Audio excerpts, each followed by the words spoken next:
Sportu zdar! Chystáte se závodit? Tak se nezapomeňte pořádně protáhnout, jinak vás po doběhnutí budou bolet i svaly, o kterých jste neměli ani tušení. Fyzioterapeutka Tereza vám ukáže zásady správného stretchinku, který vám pomůže doběhnout až do cíle. Nejdřív je dobré vyzkoušet si běh na místě, na nečisto. Zvedněte pravé koleno do pravého úhlu, levou ruku pokrčte v lokti a zpátky. Opakujte cvik asi minutu a stejným způsobem pak procvičte i druhou nohu.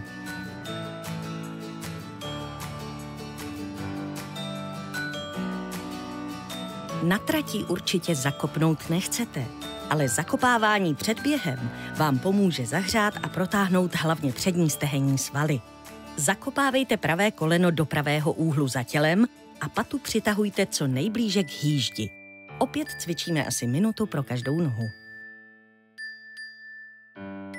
Když už máte zakopávání za sebou, přichází na řadu předkopávání. To vám pomůže zahřát a protáhnout zadní stranu nohou. Ruce v bok, natáhnout pravou nohu a střídavě zvedejte a propínejte špičku. Provádějte minutu pro každou nohu.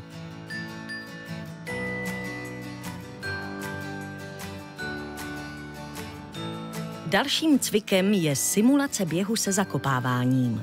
Tímto cvikem připravíte svaly na návaznost jednotlivých pohybů při běhu. Mírně se předkloňte, zanožte pravou nohu a současně předpažte pravou ruku.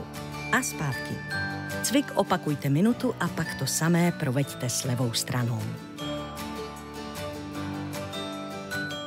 A už se blížíme do cílové rovinky. Cvik kyvadlo vám pomůže k protažení svalů kyčelního kloubu. Dejte ruce v bok a lehce přednožte pravou nohu. Špičku nohy se snažte držet přitaženou k tělu. Pak kyvadlovým pohybem kývejte nohou ze strany na stranu asi minutu. Poté nohy vystřídejte. No a je to. Můžete na start. Toto cvičení vám přinesl i Balgin Duo Efekt, lék proti bolesti, otoku a zánětu, který navíc urychluje vstřebávání modřin.